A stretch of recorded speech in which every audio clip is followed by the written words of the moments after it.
India glitz ரசிகர்களே வணக்கம். கஷாயம் வித் பாஸ்கி தான்.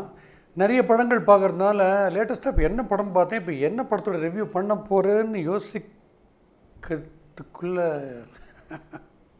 இது பார்த்தீங்களா, இந்த கூத்து கையில் நான் பென்சில் வச்சுன்னு போய் பார்த்த படமும் பென்சிலு. நான் எப்படி யோசிச்சுன்னு இருக்கேன்னா, படத்தை பார்த்த உடனே ஏற்படுற ஒரு பாதிப்பு தான். பென்சில் அப்படின்னு ஒரு டைட்டில் வச்சதுமே நீங்கள் கண்டுபிடிச்சிருப்பீங்க இது ஸ்கூல் சப்ஜெக்ட் தான். ஆப்வியஸ்லி ஏன் இந்த படத்துக்கு பல்பம், ஸ்லேட்டு, காம்பஸ், டிவைடர், ப்ரொட்ராக்டர் இப்படி ஏன் வைக்கலை அப்படின்னு நீங்கள் கேட்டுனே இருந்தீங்கன்னா நான் எப்போ ரிவ்யூ ஆரம்பிக்கிறது? ஸ்கூலோட பேர் சொல்லிட்டா விஆர்எஸ் ஸ்கூல் அப்படின்னா டீச்சர்லாம் விஆர்எஸில் போயிட்டாங்களா அடுத்தது கலாய்க்கிறீங்க? கிடையாது. அது ஸ்கூல் பேர் விஆர்எஸ் விட்டுருங்களேன். அந்த ஸ்கூலில் இருக்கிற ஸ்டூடெண்ட்ஸ் மத்தியில் நடக்கிற ஒரு பயங்கரமான ஹாட் டாபிக் என்னென்னா, 2 ஸ்டூடெண்ட்ஸு இல்லை மொத்தம் 3 ஸ்டூடெண்ட்ஸ், ஹீரோயினை சேர்த்தே சொல்லலாம். நல்லவர் கெட்டவர் 2 ஸ்டூடெண்ட்டு. இடையில மாட்டிக்கிற அந்த ஹீரோயின் யார்? ஸ்ரீதிவ்யா. ஸோ ஜிவி பிரகாஷ் நல்ல ஸ்டூடெண்ட், கெட்ட ஸ்டூடெண்ட்டு ஷாரிக் ஹசன்.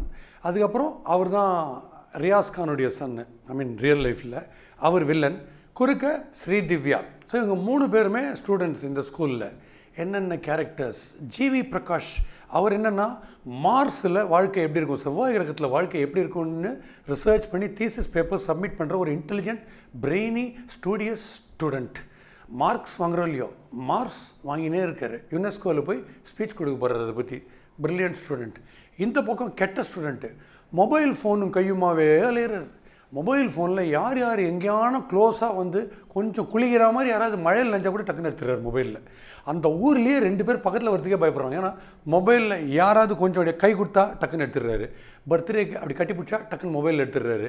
டீச்சர், மேல் டீச்சர், ஃபீமேல் டீச்சர் ஒரு அஃபேர் போயிடுது ஸ்கூலில், அதை டக்குன்னு எடுத்துடுறாரு, மிரட்டுறாரு.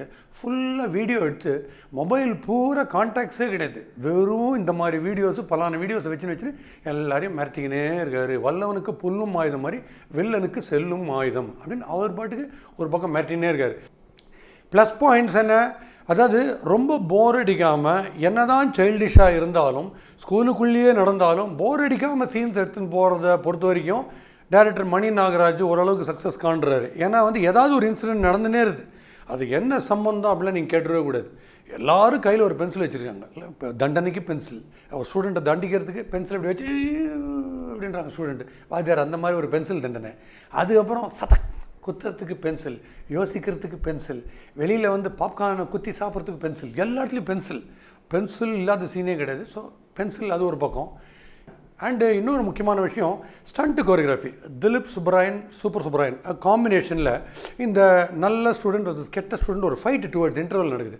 அதில் பெரிய யுத்தம்னு சொல்கிற மாதிரின்னா பெரிய பெரிய வெப்பன்ஸ்லாம் கிடையாது. ஸ்கூல் ப்ரெமிசஸில் என்னென்ன வெப்பன்ஸ் இருக்கோ அதை வச்சு ஒரு சேசிங், ரொம்ப நேச்சுரலாக ஒரு ஸ்டண்ட் கோரியோகிராஃபி இருக்குது. பாடல்களை நீங்கள் பார்க்கும்போது ஜிவி பிரகாஷ் தான் கம்போசர். கண்களிலே கண்களிலே அந்த பாட்டு இருக்குது பாருங்கள், அது பெரிய ஹிட் எஃப்எம்லலாம். அந்த பாட்டு ரொம்ப நல்லா கம்போஸ் பண்ணிருக்காரு. அபிஷேக் சீரியல்ஸ்லாம் பார்த்துருப்பீங்க, அவர் டுவர்ட்ஸ் எண்டு பிரமாதமாக டயலாக் பேசி கவர்றாரு. ஸோ இதெல்லாம் plus points. Main plus point, villain வேஷத்தில் வர அந்த கெட்ட ஸ்டூடெண்ட்டு ஷாரிக் ஹசன்.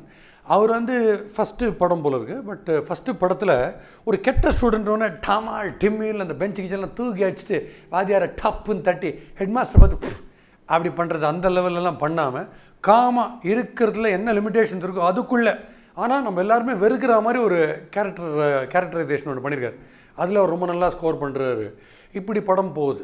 ஸோ 2 பேருக்கு தகராறு, நல்ல ஸ்டூடெண்ட் கெட்ட ஸ்டூடெண்ட் தகராறில் குறுக்க ஒரு ஹீரோயினும் இருக்காங்க. இதில் ஒரு மர்டர் நடக்கும்போது இன்வெஸ்டிகேஷன் எப்படி போகுது? பட் இன்வெஸ்டிகேஷன் செகண்ட் ஹாஃபில் நான் உங்களுக்கு சொல்லியே ஆகணும். அந்த டேரக்டர் என்ன டிசைட் பண்ணிட்டாரு, அந்த கெட்டவர் இருக்கார் பாருங்கள், அவர் எல்லாருக்கும் கெட்டது பண்ணியிருக்காரு.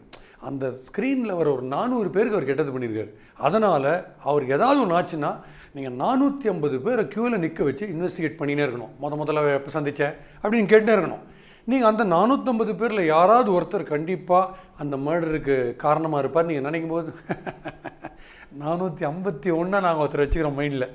அவரை நாங்கள் எப்போ காட்டுவோம்? கட்சியில் காட்டுவோம். அதனால் நான் பார்த்த நூன் ஷோவில் அவர் தான் கில்லர்னு கட்சியில் காமிக்கிறாங்க. பட் நீங்கள் பார்க்குறது ஈவினிங் ஒரு நைட் ஷோ வந்துன்னா வேறு ஒருத்தராக மாறக்கூட சான்ஸ் இருக்குது. அதனால் நீங்கள் கண்டே பிடிச்சிடக்கூடாது. எங்களுக்கு கதை தெரியும், நாங்கள் ஒழிச்சு வச்சுப்போம் அந்த கில்லரை, ஆனால் கட்சி வரைக்கும் நாங்கள் காட்டவே மாட்டோம் அப்படின்ற ஒரு சின்ன சீக்ரெசி ஒன்றை மெயின்டைன் பண்ணினே இருக்காங்க. கிளை கதைகள் மெயின் வந்து ஜிவி பிரகாஷ் வந்து ஒரு நல்ல ஸ்டூடியஸ் கேரக்டர், அவருக்கு எதிராக ஒரு ரிஃப்ராஃபாக இருக்கிற ஒரு வில்லன் ஸ்டூடெண்ட்.